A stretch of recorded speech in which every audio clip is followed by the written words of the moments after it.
Hi guys, current affairs multiple choice questions కి స్వాగతం సుస్వాగతం. ఈ వీడియోలో మనం జూలై నెలకు సంబంధించిన కరెంట్ అఫైర్స్ ని నేర్చుకుందాం. ఫస్ట్, జాతీయ డాక్టర్ల దినోత్సవం ఏ రోజున నిర్వహిస్తారు? జాతీయ డాక్టర్ల దినోత్సవం ఏ రోజున నిర్వహిస్తారు? Answer July 1. జూలై 1వ తేదీన జాతీయ డాక్టర్ల దినోత్సవం జరుపుకుంటారండి. దీని వివరణ వచ్చేసి డాక్టర్ బిధున్ చంద్రురాయ్ జన్మదినాన్ని జాతీయ డాక్టర్ల దినోత్సవంగా జరుపుకుంటారు.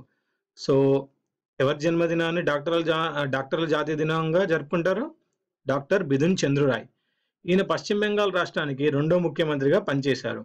డాక్టర్ల దినోత్సవాన్ని 1991 నుంచి ప్రతి ఏడాది జూలై 1న నిర్వహిస్తారు. సో ప్రతి ఏడాది జూలై 1న 1991 నుంచి నిర్వహిస్తున్నారండి డాక్టర్ల ఉత్సవాన్ని. నెక్స్ట్, ఇటీవల ప్రపంచ బ్యాంకు విడుదల చేసిన సరుకు రవాణా పనితీరు సూచీలో భారత్ ర్యాంకు ఎంత? ఇటీవల ప్రపంచ బ్యాంక్ విడుదల చేసిన సరుకు రవాణా పనితీరు సూచీలో భారత ర్యాంకు ఎంత? సో దీని ఆన్సర్ వచ్చేసి 35 అండి, 35.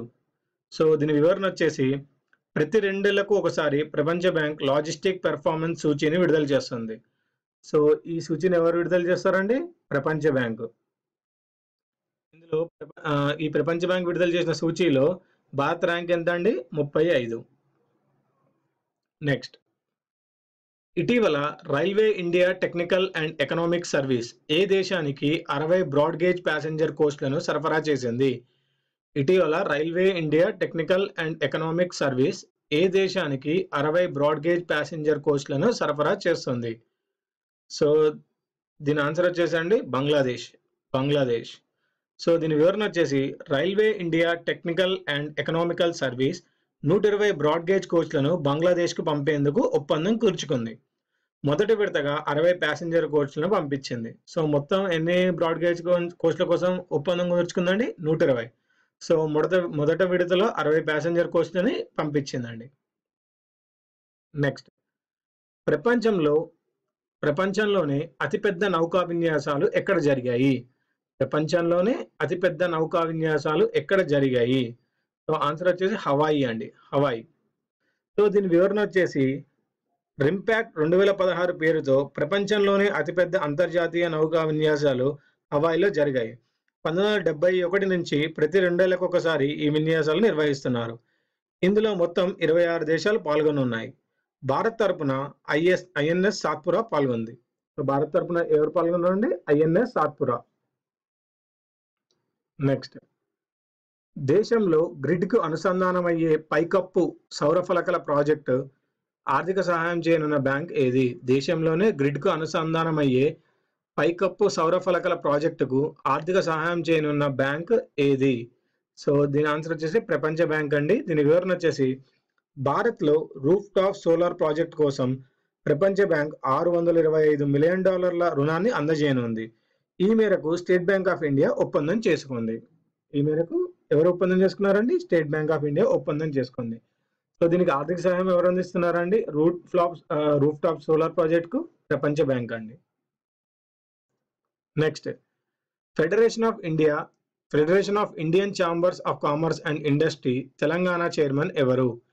Federation of Indian chambers of commerce and industries Telangana chairman ఎవరు? సో దీని ఆన్సర్ వచ్చేసి దేవేంద్ర సూరన అండి, దేవేంద్ర సూరన. సో వివరణ వచ్చేసి Apollo hospitals managing director Sangeetha Reddy రెండు తెలుగు రాష్ట్రాల ఫిక్కీ చైర్మన్ గా వ్యవహరించారు. ఈమె పదవీ కాలం ముగియడంతో 2 రాష్ట్రాలకు వేర్వేరు చైర్మన్లను నియమించారు. తెలంగాణ ఫిక్కీ చైర్మన్ గా Bhagyanagar India limited managing director Devendra Surana, Andhra Pradesh FICCI chairman గా ఎం ప్రభాకర్ రావు నియమితులయ్యారండి. నెక్స్ట్, ప్రపంచంలో అతిపెద్ద రేడియో టెలిస్కోప్ ఎక్కడ ఉంది? ప్రపంచంలో అతిపెద్ద రేడియో టెలిస్కోప్ ఎక్కడ ఉంది? సో దీని ఆన్సర్ వచ్చేసి చైనా అండి. వివరణ వచ్చేసి $180 మిలియన్ వ్యయంతో అంతరిక్ష పరిశోధనలు, గ్రహాంతరవాసుల అన్వేషణ కోసం చైనాలో అతిపెద్ద రేడియో టెలిస్కోప్ ను ఏర్పాటు చేశారు. దీని నిర్మాణాన్ని 2011లో ప్రారంభించారు. సో అతిపెద్దది వచ్చేసి చైనాలో ఉందండి రేడియో టెలిస్కోప్. దీని నిర్మాణాన్ని 2011లో ప్రారంభించారండి. Next, Australia Grand Prix Formula 1 2016 title విజేత ఎవరు? Australia Grand Prix Formula 1 2016 title విజేత ఎవరు? సో దీని ఆన్సర్ వచ్చేసి లూయిస్ హామిల్టన్.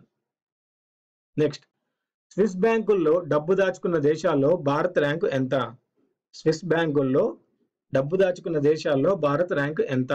ఆన్సర్ వచ్చేసి 75 అండి. దీని వివరణ వచ్చేసి 2015లో స్విస్ బ్యాంకుల్లో భారతీయులు దాచుకున్న మొత్తం 1217 మిలియన్ల స్విస్ ఫ్రాంక్స్ అండి.